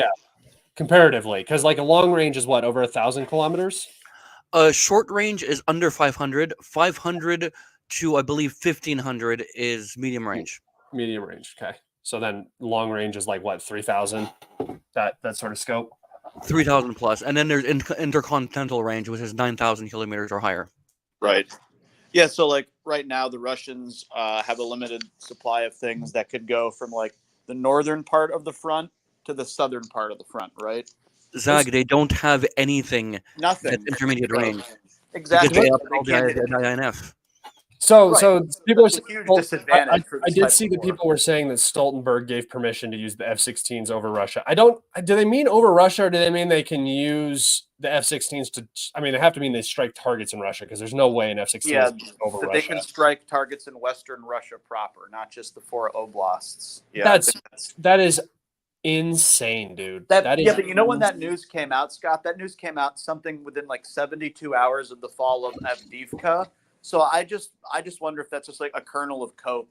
Yeah, I honestly, guys, I mean, can Ukraine even get the funding, or they even get the F-16s without the funding?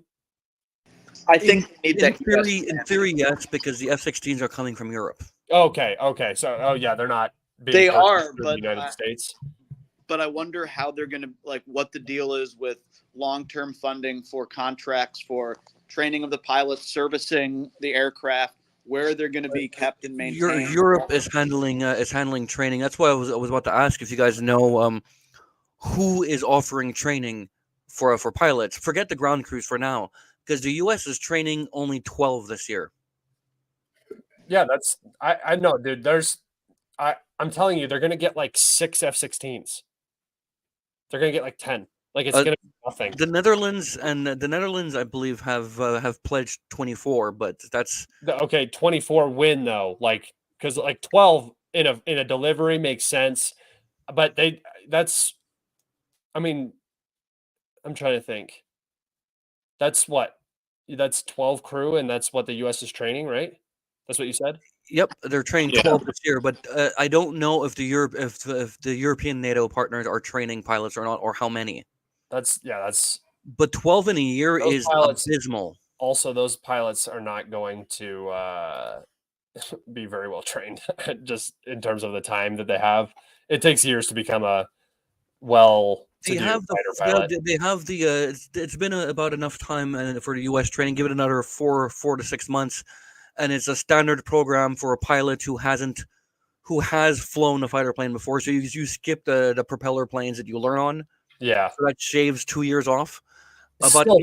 Still though, it 18 takes years to It develop. takes about 18 months plus another 6 months to get them to peacetime combat ready. Yeah. And it's been about 24 months, coming close to 24 months from when the training started, because they started training early. It's just that they were never going to receive the planes until mid. You mid think to they late started this year. training at when the war started? I don't think so. I don't think so either. I don't think that there was any even idea of this conflict going this far, and F-16s Right. were never like Guys, keep in mind my tendency to steel man arguments. yeah. So I'm using an optimistic scenario. Yeah, no, that makes sense. Let's move to this though, the future of Transnistria, because people always want to know. People always want to know about this. So if people don't know, Transnistria is right here. It's a breakaway region that is technically a part of Moldova. Sam, stop. Technically part of Moldova, and it broke away during 1991 when the Soviet Union collapsed, and it is its own little communist enclave right here. It's very retro looking and cool, very Soviet. It's kind of like a little time machine to the past. And they are talking about, there was some conversation, I think, about getting them to join Russia, to get them to recognize this as a region of Russia. Yeah, they want to be the PMR wants to be an extra Russia. I don't think that's really what it is. It could be the first steps towards that. I think they came out and said it's something about Moldova not respecting the trade agreements between Transnistria and Moldova. I think that's what they said it's about, but that also to me sounds like the first steps in like creating a casus belli for Russia to, they're not letting them be economically. The problem here is Russia doesn't have a means to, in practical terms, to get to Transnistria. No, they just cover it with a nuclear umbrella, right? They can't get there by land without going through Western Ukraine, and they're allowed to fly in, I think, through Moldova proper. They can't. They'll get shot down. Yeah, they have to do a huge detour to get there and fly in through like. Well, no, not even. I don't think, because they'll have to fly in through the south. No, they're not flying through NATO territory for sure. No, so and they can't get there by. They can't do blockaded. In other words, yes, it is. But here's the thing, clown. Here's the thing, is that they don't need to get to it. This is why the timing is so particular, right? Ukraine can't hold its eastern front. It's losing multiple areas in its eastern front. It just pulled out of Krinky and transferred 4 brigades from this region to the east of the country to try to hold the lines, right? That's why they pulled out of Krinky. That's why they ended up moving those units over here, mostly to Kupiansk and Avdiivka, I think. So the timing of this is very, very peculiar, because I don't think that there's any forces in this part of the country that could actually threaten the situation here. So they can do this and sort of have a immunity bubble from any sort of outside aggression, because it's not going to come from Moldova. Yeah, in that sense, it makes sense, and I was going to get to that as well. Sorry. Because a lot of people are talking about how Ukraine should enter the PMR, and that would be stupicidal at this point. Yeah, that would be horrible, because they don't have the resources to split forces. That would be a campaign. There's like a small brigade of Russian troops plus their own army that has been training and has mobilized, I'm pretty sure. Only an idiot fights a war on 2 fronts. Yeah, for starters, and then because they're low on munitions, that armory might be tempting, but that armory was the stuff in that armory is ancient by like the standards of Soviet equipment. Because all Soviet equipment is ancient. This is ancient by Soviet standards. S-200s in there. It's all decayed though. It's all been sitting for so long that it expired decades ago.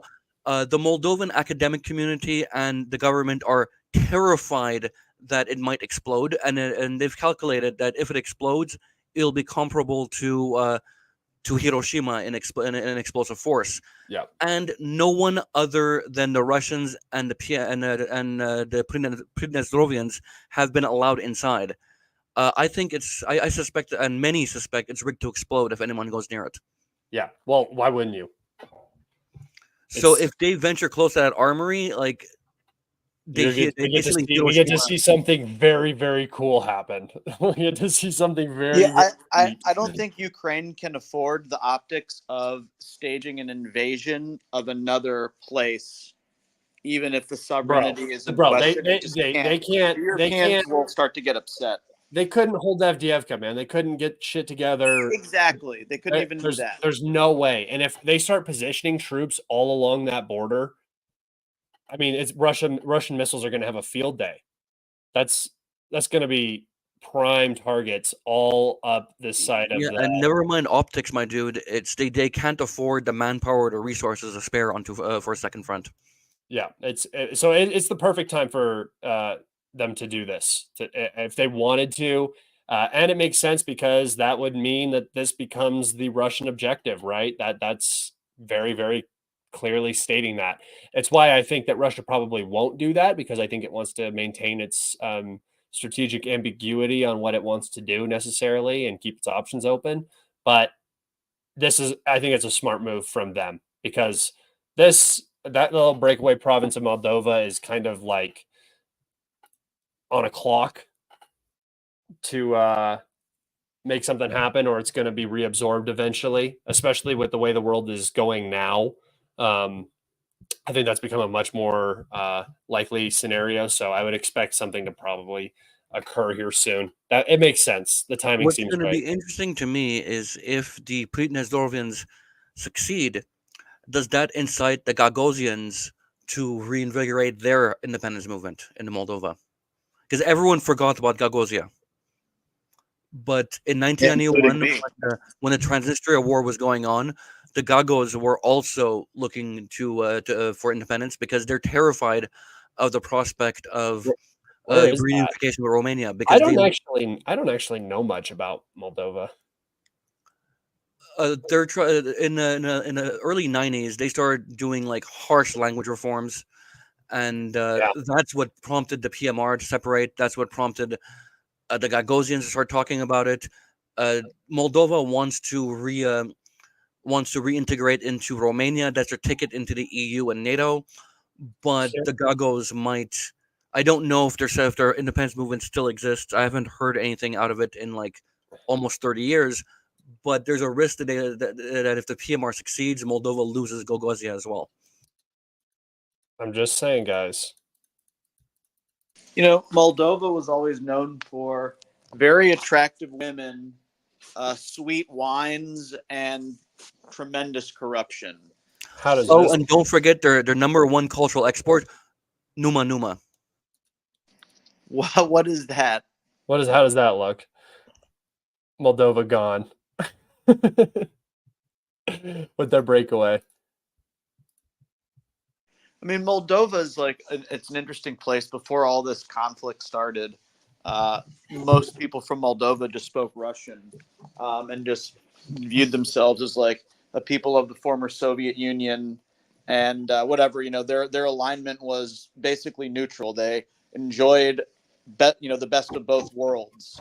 Yeah. And so did Ukraine for the most part. And this money funneling and campaign by the Vicky Noodleman types to basically undermine Ukrainian and Russian relations.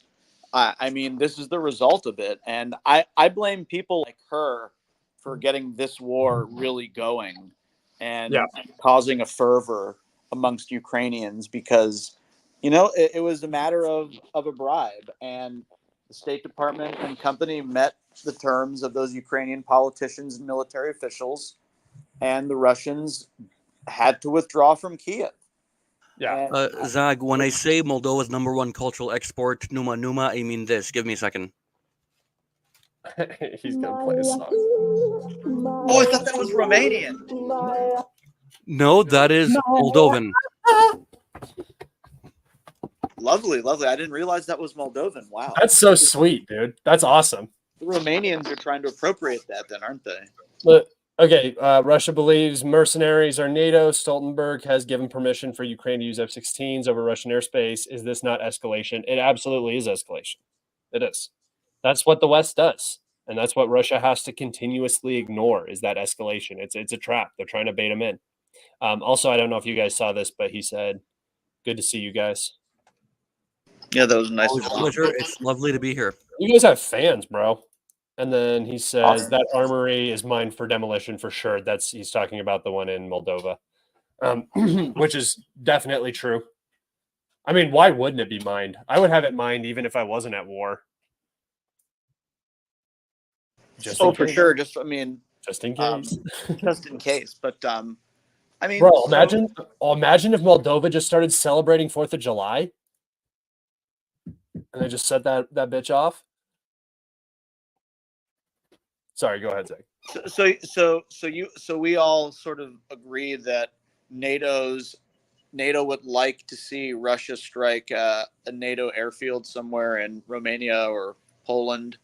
I mean, is that what you think? That I mean, why escalate? In other words, like what? I mean, they're not. I don't think they're talking about. I mean, they're not talking about planes taking off from here. They're just talking about F-16s being able to strike Russia. They want to escalate. No, right. But like the Russians early on said, if you give them F-16s to strike Russia, we will strike from wherever the F-16s. No. They said if you give F-16s to Ukraine and you let them fly out of bases in Poland, we'll consider that an act of war by Poland against Russia. Right, and they were like, "Yeah, we'll strike, the airfields in Poland if you do that." Yeah, and so if NATO does that, and Russia doesn't strike Russia doesn't strike the airfield, that's yet another PR victory for NATO. Correct? I mean, yeah, but they're not gonna do that. That risk is so high.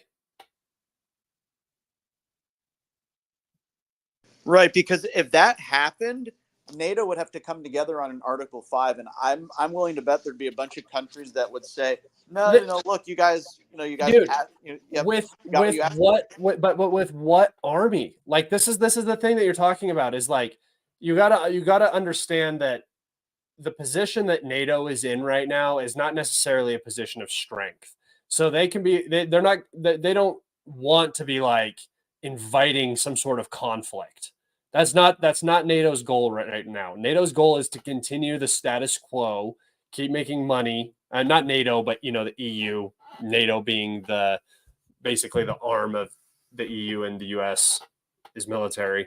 They're not in a position to fight. They're not on a war footing. Russia is. Russia's already ready to go. If Russia mobilized tomorrow, it would have the industry.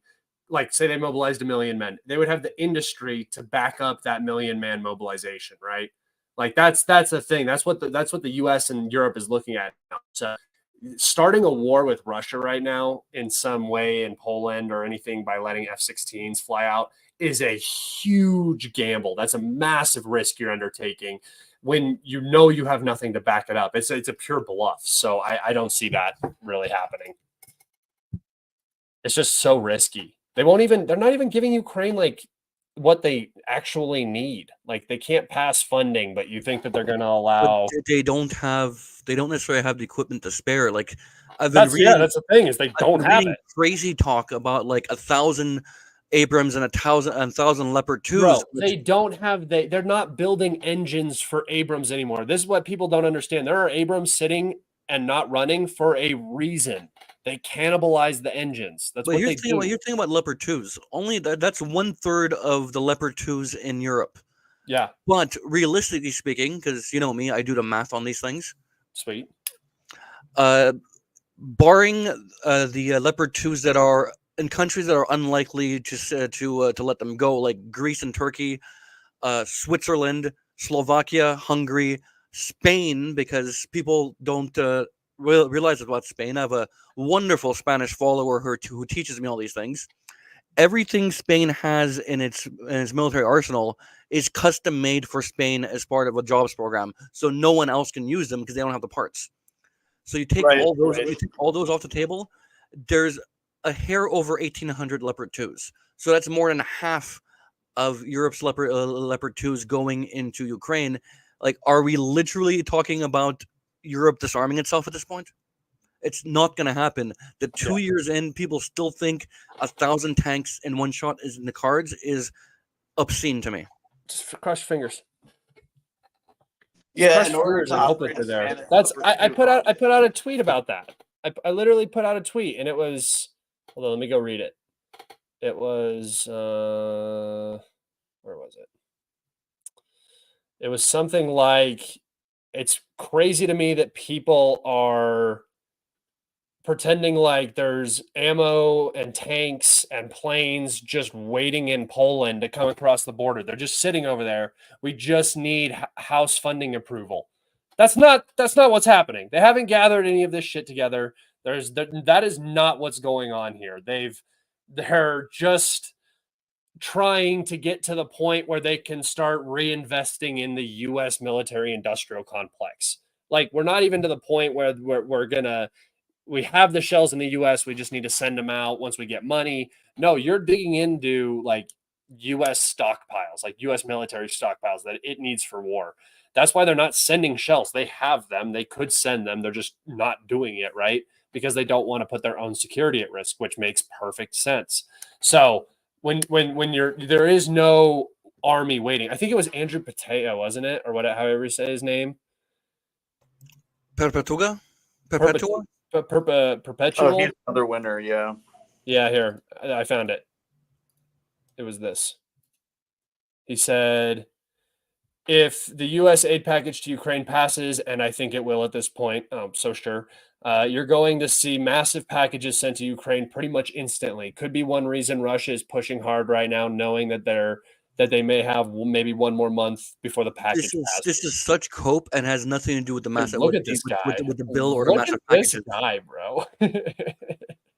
Like the cope in this is that, oh, that must be why Russia's on the offensive. No, they're on the offensive because they're exploiting the weakness in your ranks. That's why they're on. That's the main reason they're advancing, not because they're afraid of incoming packages. Because look, any new package, the bulk of it is going to be to replenish high-ticket items to replenish air defense.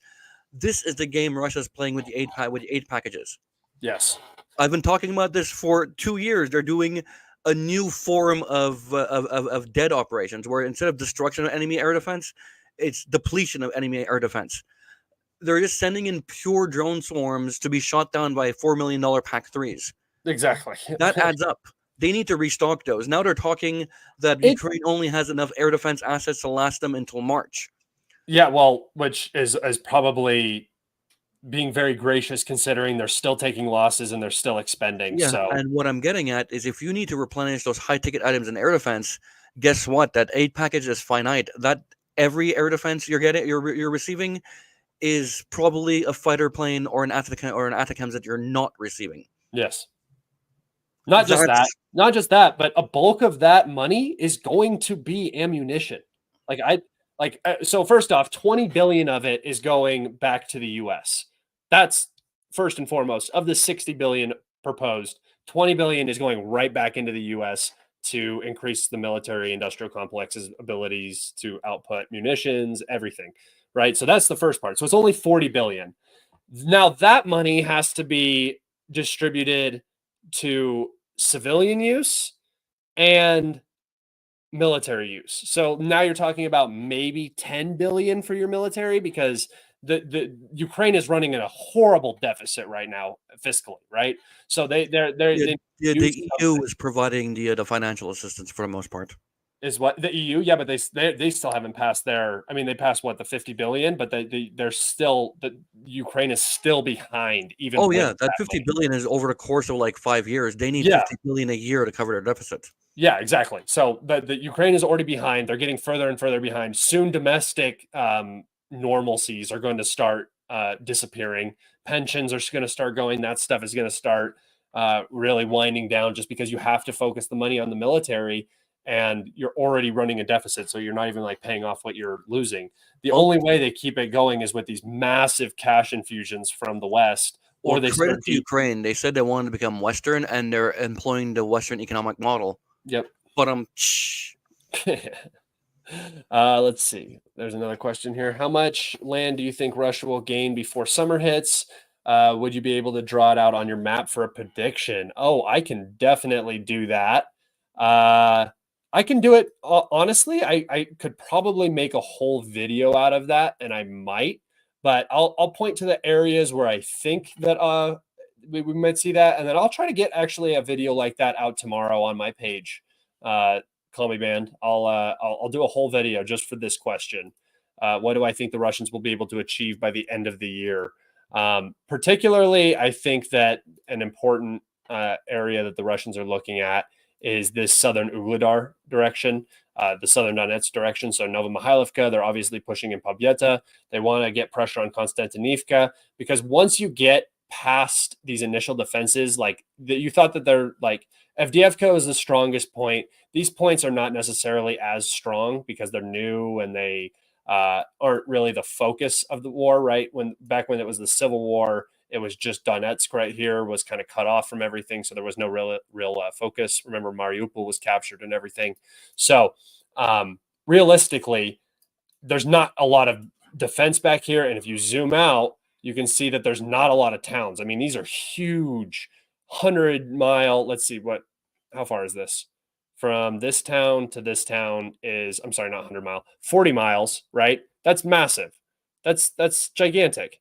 So there's huge gaps back here. And I think that the Russians are really going to try to exploit this and force the Ukrainians to move reserves to stem that tide. And then in other areas, they're going to keep pressing. And I think what you're going to see is something like an Avdiivka happening maybe more like 3 times a year, 4 times a year. So maybe like Seversk starts to get pressured. Kupiansk gets pressured this year.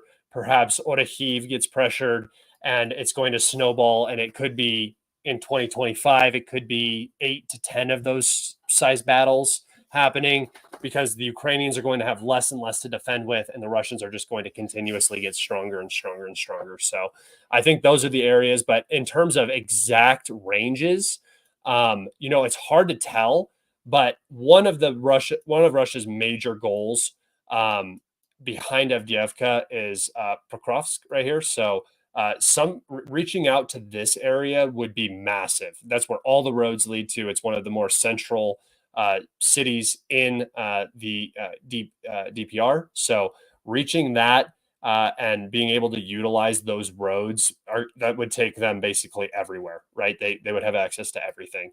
I also think that Orikhiv is a big goal because, again, you get access to the roads, and it's very important. And once you get past these first defense lines, there's not much behind it. So that's a very good question. You think a bridgehead in the south over the river is a possibility, or is that over here? Is that going to come at too high of a cost? Yeah. Man, if the artillery gets taken away from this bank because there's no military operations going on, yeah, I think the Russians will start doing the exact same thing the Ukrainians are doing, especially in the summer when the water's warmer. Going across, I don't know what the situation down here looks like on the front, because the river is different now and these islands are different and everything. But it's sort of frozen down there. The conflict is kind of frozen. Yeah, there's nothing to do, right? You have a giant, but that dam got giant geographic barrier that keeps you separated. So there's artillery duels and stuff like that, but so really not a lot of action. But yes, I do think that the Russians could come across here and get into these estuaries and lakes and start causing issues over here, especially if the Ukrainian garrison here is incredibly weak. Right. So, the mystery of the flooding of the dam, who benefited from that? I still think that's an interesting question. One of the many unanswered mysteries of the conflict. Yeah, there's too many. There's so many now at this point. So I think that was a big one. I mean, for me, that was clearly Ukrainians degrading the structure over time with the HIMARS. But whether they intended on it to break or not, I think they were going to do more damage with it. I think that whole operation took way longer than they actually thought it was going to take. So the head of the Crimean Tatars announced earlier today that everything is ready. We can destroy the Crimean Bridge, but we will do it when we need to do it. Yeah, well, I'm expecting FSB crackdowns of Crimean Tatars, because what kind of lunatic announces, guys, we're prepared to launch terror attacks? You got No big deal. 140 miles. They got a long way to go before that bridge actually matters. No, but the Crimean Tatars are like already there, so No, I know. I'm saying the timing to blow the bridge is when this land bridge is cut. oh, yeah, I agree, and that is I've been saying this for a year and a half. Remember how we knew exactly where? Not only did the Russians know exactly where to build fortifications, we all knew exactly where the counteroffensive was going to aim for, the rail junction at Melitopol, to sever the land bridge. But there's this obsession with the bridge, and like they're talking as though like it completely isolates Crimea, as though the I mean, you guys both saw UBM coming into my replies to be ridiculous about it, because like they think it'll completely isolate Crimea to take out that bridge. They don't realize that there used to be one rail line going through that red section on a map. There's now two. It's not a single point of failure anymore.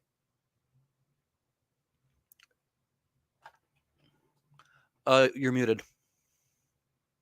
This is all just hypothetical nonsense talk, though. Because the Ukrainian army will never probably be able to get to the point where they're going to be able to launch any offensive like that ever again. So, yeah, absolutely. Even if they get their F-16s, they're not getting enough of them to have to be able to do the close air support needed. It's going to be so funny when those F-16s get here and they do nothing. They do nothing. They've been hyping them up so much, and it's just like you can't win a ground war with aircraft like that. Like there's just not enough of them. You don't have the training. They don't do enough on the battlefield. There's not enough. It's also so goofy because during the offensive, they had one of the best dedicated CAS platforms in existence in the Su-25, and they didn't use them. Yep. They had it and they did not use them. What makes anyone think they'll think to use the F-16s in a role they're not even designed for? Yeah, and they're not. They're not going to. They're literally just going to be expensive Su-24s. Like that's what they're going to turn into, is these long-range missile delivery systems. That's it. So, yeah, they're not going to do anything, guys. You're going to see one fancy strike. A ship is going to sink or something, and everybody's going to be like, "Oh, F-16," and then Ukraine is going to continue to lose the war, and they're going to ignore it. That's what always happens. That's what's going to keep happening. It's going to keep happening and keep happening. And those of you who can see it, that's why you're in this chat. You understand it. And those who can't, hate me. So it is what it is. That's 2 hours and 4 minutes, boys. Yeah. Are you getting ready? Yeah, no, the last thing I'll say, I'm already out the door driving somewhere, but the last thing I'll say, Scott, is that a lot of people are making a lot of money off of promoting weapons to Ukraine, and a lot more people than like you and I think. There are people involved with U.S. Congress that are making a lot of money. Legislative people who work on committees are making a lot of money, liaising with the defense industry. It runs deep, and that's why I think like eventually in this country it could start becoming dangerous to push back against certain narratives that do not benefit the establishment. And so I think for now, it's important for accounts like ours to sort of say, here's what's really going on, people. Never forget the corruption and the greed. And that's the reason we're seeing much of the widespread death in Ukraine. Yeah, 2 hours. What time flies? You're muted again. Yeah, I know. Time flies, man. It's crazy. Sorry, my dog's whining right here. It's about time to feed him, so he's a little upset. I just wanted to take you guys. Thanks for having me, Scott.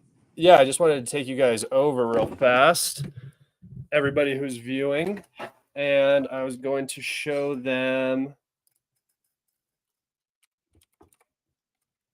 Clown. Here's Clown's Twitter. Go follow Clown. He is very funny. I think his account is currently locked, but just go follow him.